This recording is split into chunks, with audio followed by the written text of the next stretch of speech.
모든 시작에는 끝이 있기 마련입니다. 입학이라는 시작은 졸업이라는 끝을 향합니다. 졸업으로 학업을 끝내면 그 다음에는 또 다른 시작이 기다립니다. 시작이라는 낯설음에 적응하고 그것에 익숙해질 무렵 조금씩 끝이 보이기 시작합니다. 하루도 끝이 있고 게임도 끝이 있고 드라마도 끝이 있고 올림픽도 끝이 있습니다. 그러고 보면 우리의 시작은 언제나 끝을 향하고 그 끝에는 또 다른 시작들이 기다리고 있습니다. 학생의 시절에도 끝이 있고 청년의 때도 끝이 있고 부모님과 함께하는 날도 끝이 온다는 것, 무엇이든 끝이 있다는 것을 아는 자와 그렇지 않은 자의 삶의 깊이는 다릅니다. 끝이 있다는 것을 알면 그 대상을 대하는 자세가 달라지기 때문입니다. 우리는 계속 베드로전서를 함께 합니다. 지난주 육체의 남은 때를 어떻게 살아야 하는지에 대한 말씀을 나눴습니다. 우리가 육신을 입고 사는 날도 결국 끝이 있습니다. 육체의 남은 때라는 말, 그 말 안에 이미 육체의 시한부성이 담겨져 있습니다. 여러분, 우리가 예수님을 믿기 시작했다고 해서 우리 몸에 어떤 변화, 어떤 증상이 생기지는 않습니다. 하지만 육체의 남은 날을 대하는 육체 안에 내가 달라집니다. 우리의 몸은 시간이 흐를수록 이 땅에 익숙해지고 그러면서 또 한편으로 낡아지고 쇠해지고 그렇게 끝을 향해 갑니다. 하지만 우리의 영은 점점 하나님 나라에 익숙해지면서 새로운 시작을 준비합니다. 그리스도인이니 그리스도께 점점 낯익은 자로 이 땅에서는 점점 낯선 자가 되어가는 겁니다. 오늘 말씀은 이렇게 시작합니다. 만물의 마지막이 가까웠으니. 만물의 마지막이 가까웠다. 앞서 언급한 육체 남은 날이라는 말이 매우 개인적인, 개별적인 접근의 표현이라면 만물의 마지막이라는 말은 우리가 속한 세상 전부에 대한 표현입니다. 여러분, 말씀드린 대로 이 땅의 모든 것은 끝이 있습니다.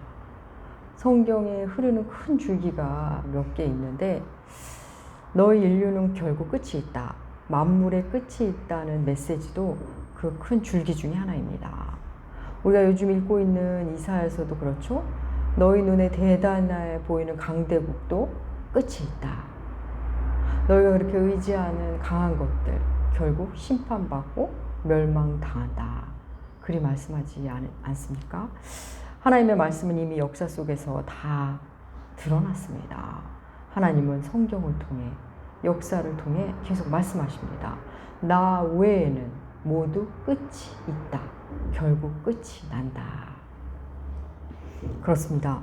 만물을 시작하는 분도 하나님이시고 만물을 끝내시는 분도 하나님이십니다. 우리가 만나는 여러 가지 끝, 그 마지막이라는 것 예측할 수 있는 마지막도 있고 불쑥 찾아오는 마지막도 있습니다. 스스로 정할 수 있는 마지막도 있습니다. 정할 수 있는 마지막, 예측할 수 있는 마지막을 통해 우리는 다음에 맞이할 마지막을 어떻게 대할지 연습하곤 합니다. 그런데 문제는 불쑥 찾아오는 마지막입니다. 갑작스레 찾아오는 그 마지막, 준비도 안 됐는데 나타난 그 끝, 그 앞에서 우리는 허둥지둥하며 더 이상 기회 없음에 탄식하며 후회하게 됩니다.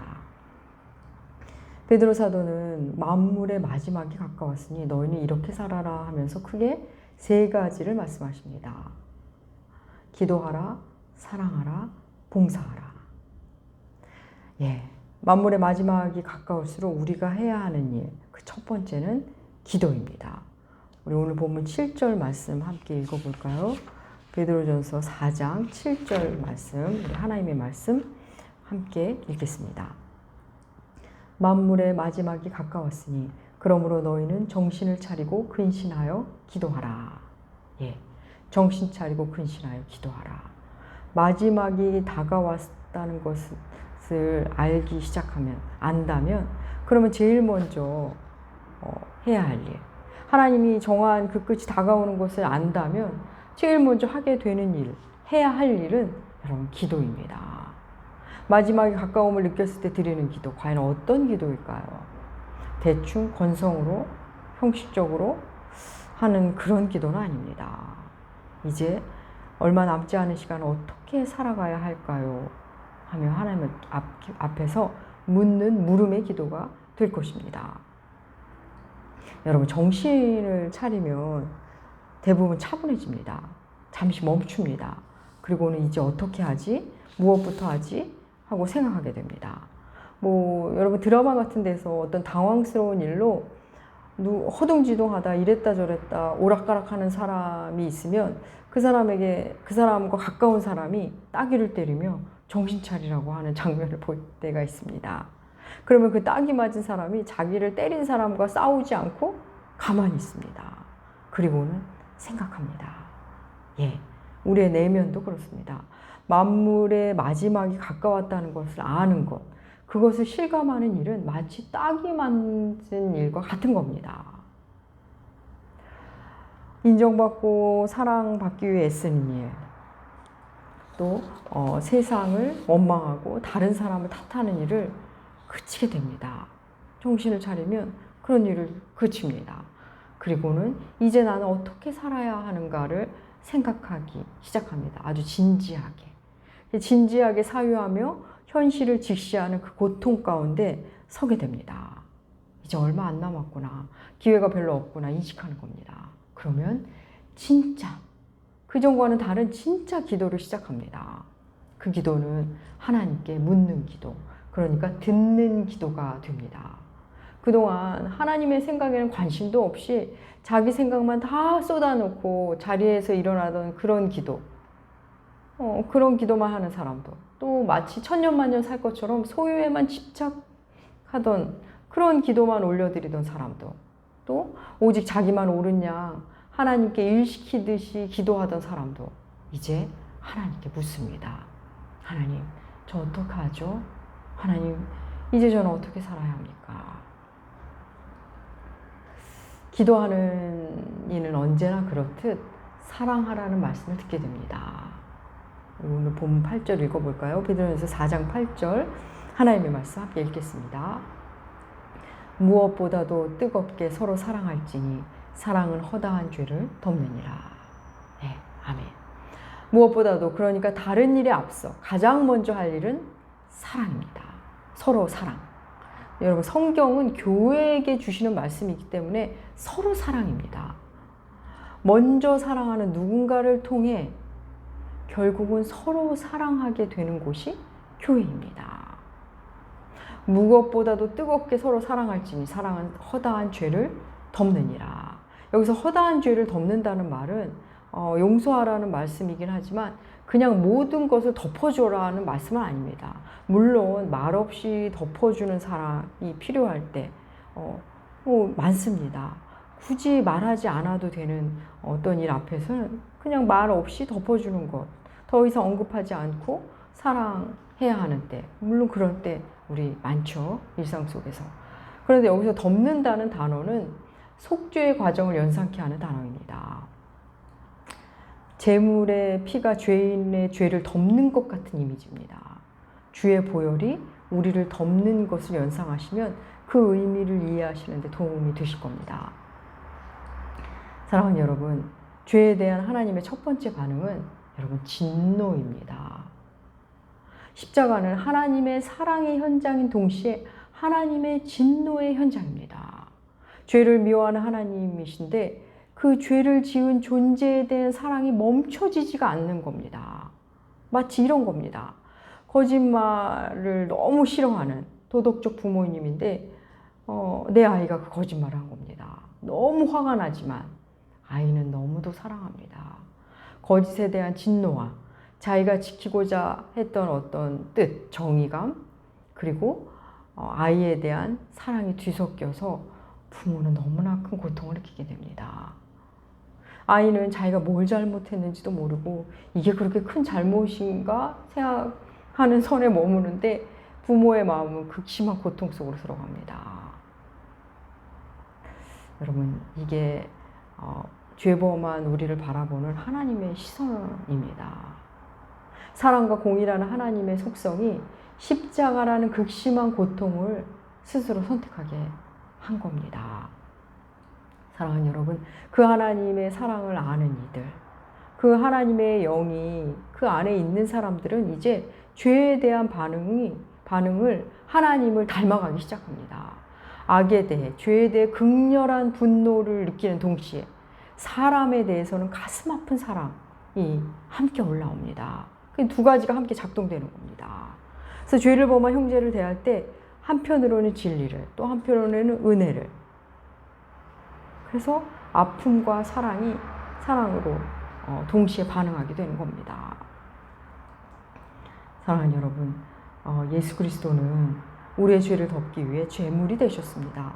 죄를 덮는다는 것은 죄가 낳은 고통을 함께 감당하는 것을 말합니다.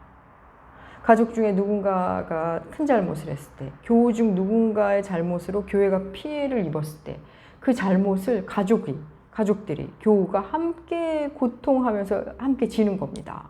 물질적으로, 정신적으로 혹은 법적으로 해결해야 할 일이 있다면 함께 해결해 나가는 겁니다. 그냥 그 얘기를 꺼내지도 않고 없었던 일로 하는 것이 덮는 게 아니라 그에 따른 결과를, 죄가 주는 그 고통을 함께 지는 것, 그게 바로 그 죄를 덮는 겁니다. 잘못을 저지른 사람은 자기 잘못으로 고통받는 사람을 보며, 고통받는 가족과 교우를 보며 자기 죄가 얼마나 큰 죄였는지를 다시 발견합니다. 그러면서 더 깊은, 더 참된 참회를 하게 됩니다. 그리고는 사랑의 짐을 지기 시작합니다. 사랑하는 여러분, 죄를 이기는 것은 사랑밖에 없습니다. 우리의 연약함을 함께 감당하며 우리는 그렇게 예수께서 가시는 길을 함께 가게 됩니다.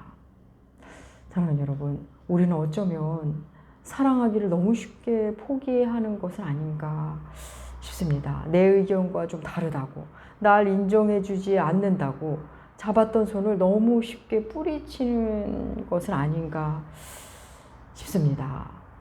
베드로 사도는 뜨겁게 서로 사랑하라는 말을 앞서서도 했는데, 우리가 사랑할 수 있는 존재가 되었다고 말씀하면서 그 말씀을 했습니다. 우리 베드로전서 1장 22절 말씀 함께 볼까요? 주보에 실었습니다. 베드로전서 1장 22절 말씀, 우리 하나님의 말씀 함께 읽겠습니다.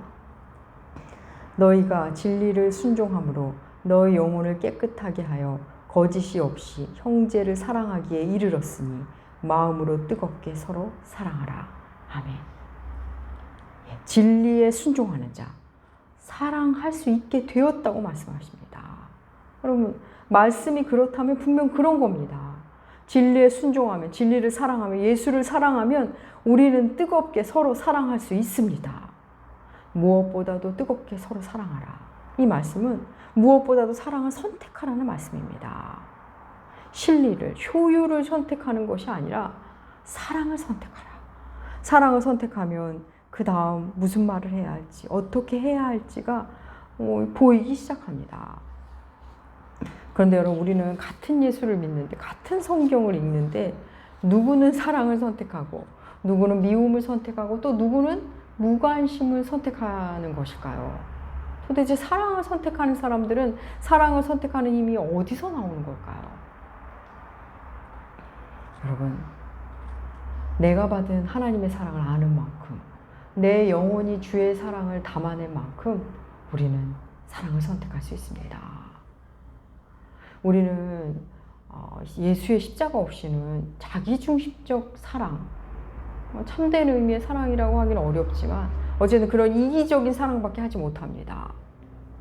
인간은 본디 받은 만큼만 주고 또 되받을 만큼만을 계산해서 주는 존재입니다.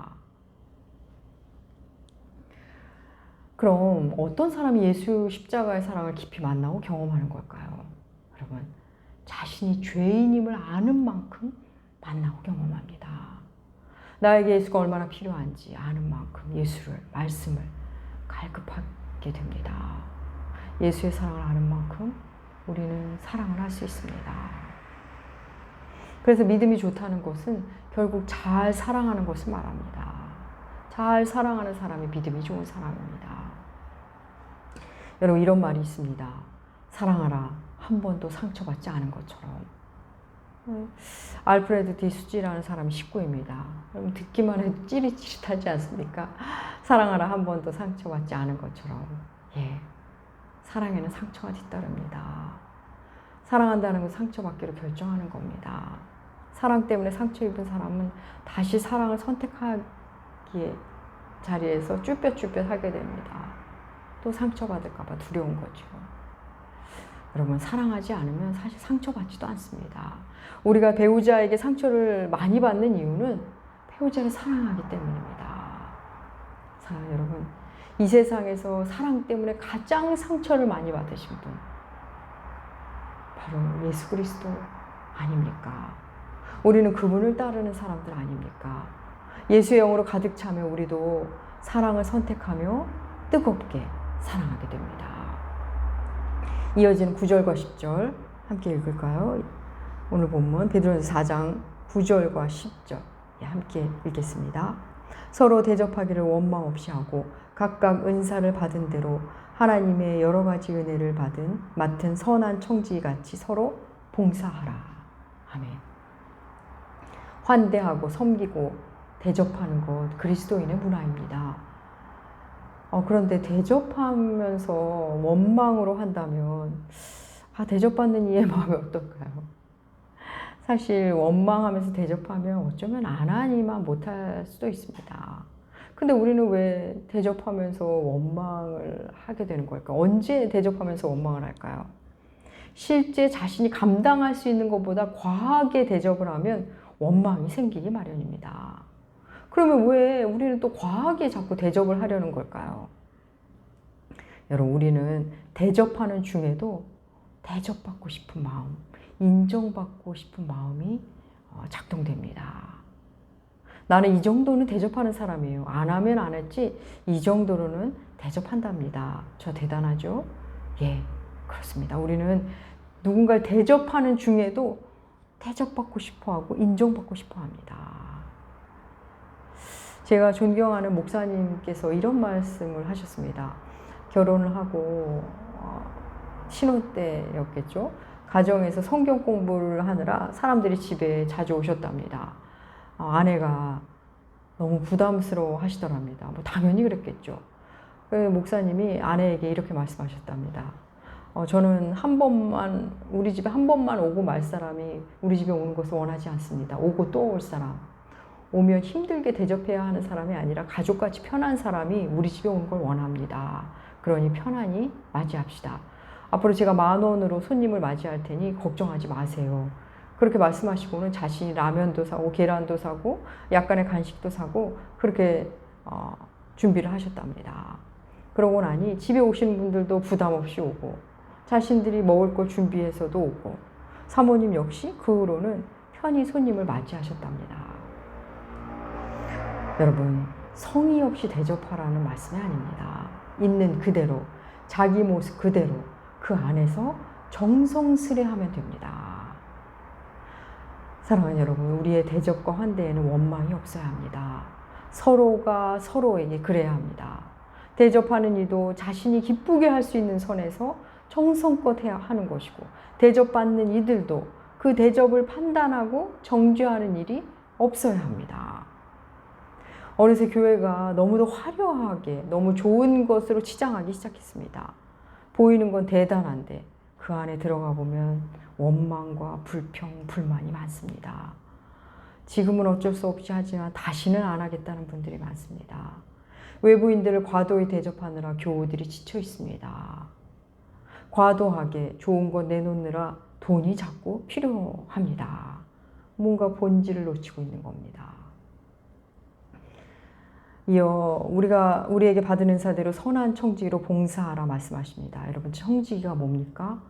주인이 아니라 잠시 맡은 자입니다. 여러분, 우리는 은사의 주인이 아닙니다. 돈을 많이 가졌으면 돈 맡은 청지기로, 능력을 많이 받았으면 능력 많은 청지기로, 건강을 받았으면 그 역시도 청지기로서 사용해야 합니다. 여러분, 하나님이 주셨으니 하나님의 뜻대로 사용해야 합니다. 청지기는 주인의 뜻을 드러내는 사람입니다. 주인이 원하는 자리에서 주인이 원하는 대로 그 은사대로 봉사해야 합니다. 우리 베드로전서 4장 11절 말씀 함께 읽어볼까요? 새 번역으로 주보 맨 아래에 실어 놓았습니다. 베드로전서 4장 11절. 예. 하나님의 말씀 새 번역 우리 함께 읽겠습니다. 말을 하는 사람은 하나님의 말씀을 전파하는 사람답게 하고 봉사하는 사람은 하나님께서 주시는 힘으로 봉사하는 사람답게 하십시오. 그리하면 하나님이 모든 일에 예수 그리스도로 말미암아 영광을 받으실 것입니다. 영광과 권세가 영원 무궁하도록 그에게 있습니다. 아멘. 예. 하나님이 주시는 힘으로 하나님을 생각하며 봉사하는 겁니다. 그렇지 않으면 봉사하면서도 다른 사람을 정죄합니다. 뭔가 일은 되어갈지 몰라도 하나님께 전혀 영광이 되지 않습니다. 봉사하면서도 그 자신의 영은 피폐해져만 갑니다. 사랑하는 여러분, 그리스도인의 섬김이 아름다운 것은 하나님이 주시는 힘으로, 말씀의 힘으로, 사랑의 힘으로 하기 때문에 아름다운 겁니다. 여러분, 섬기다가 지치면 쉬면 됩니다. 근데 쉬되 말씀과 함께 쉬어야 합니다. 말씀과 기도로 하나님과 함께 하지 않으면 여러분 쉬어도 회복되지 않습니다. 쉬는데 회복되지 않는다? 그럼 자신의 쉼을 다시 돌아봐야 합니다. 만물의 마지막 때가 가까웠으니 기도하라, 사랑하라, 봉사하라. 여러분, 베드로전서가 쓰인 지 이미 2000년이 지났는데도 여전히 인류는 끝이 나지 않았습니다. 그럼 이 말씀을 그냥 괜히 하시는 말씀일까요? 아닙니다. 주님의 오심이 더뎌지는 것은 하나님의 오래 참으심 때문입니다. 한 명이라도 더 구원하시고자 하는 하나님의 사랑으로 마지막을 늦추시고 계시는 겁니다. 하나님은 우리로 늘 마지막 때를 준비하며 살라 하십니다. 마지막을 준비하는 사람, 만물의 마지막이든 개인의 마지막이든 마지막을 준비하는 종말론적 삶을 살면 우리는 내일 주님이 오셔도 크게 당황하지 않을 겁니다. 곧 마지막이 온다 해도 크게 요동함이 없는 삶, 살던 대로 그저 살 수만 있다면 얼마나 아름다울까요? 그저 기도하던 대로 기도하고 사랑하던 대로 사랑하고 봉사하던 대로 봉사하다가 하나님께 가면 얼마나 아름다울까요? 마지막이 가까웠다고 호들갑 떨 것도 없고 못한 것 해보겠다고 요란할 것도 없을 겁니다. 사랑하는 여러분, 깨어 기도하는 자는 길을 잃지 않습니다. 혹 길을 잘못 들어도 곧 돌이킵니다. 기도하는 자는 그렇습니다. 사랑을 선택하는 사람은 관계에 후회가 없습니다. 다시 그때로 돌아가도 또 사랑을 선택할 겁니다. 아무리 상처를 받았어도 다시 사랑을 선택할 겁니다. 은사대로 봉사한 사람, 그 사람들은 그때 하나님이 날 통해 그 일을 하셨구나 하며 감사할 따름입니다. 사랑하는 여러분, 우리에게는 만물의 마지막 때가 끝이 아닙니다. 우리는 죽음이 끝이 아님을 아는 이들입니다. 우리가 마지막을 준비한다는 것은 또 다른 시작을 준비하는 겁니다. 여러분, 만물의 끝이 있음을 아는 자, 자기 존재의 끝이 있음을 아는 자는 기도합니다. 기도하는 사람은 사랑을 선택하고 사랑을 선택한 사람은 기어이 섬김의 자리로 나갑니다. 기도하라, 사랑하라, 봉사하라. 여러분, 어제보다 오늘 더 기도하고 더 사랑하고 더 섬기십시다. 오늘보다 내일 더 기도하고 더 사랑하고 더 섬기기로 합시다. 그렇게 하루하루 살면 우리의 육은 낡고 쇠해지고 소멸되겠지만 우리의 영은 가장 아름다운 모습으로 또 다른 시작 앞에 설 것입니다. 사랑하는 남우교회 교우 여러분, 만물의 마지막 때가 가까이 왔습니다. 기도하고 사랑하고 섬기십시다. 기도하겠습니다. 하나님 아버지, 하루를 지내면 하루만큼 만물의 마지막이 가까웠음을 알게 하시고 더 기도하고 더 사랑하고 더 섬기게 하옵소서. 뜬구름 같은 신앙이 아니라 실제로 무릎을 꿇고 실제로 마음을 주고 실제로 몸으로 섬기는 자로 살게 하옵소서. 하루하루 잘 마무리하고 하루하루 잘 시작하게 하여 우리의 마지막 날 허둥지둥 맞이하지 말고 기쁘고 감사하게 맞이할 수 있도록 인도하여 주시옵소서. 감사드리며 존귀하신 예수님의 이름으로 기도합니다.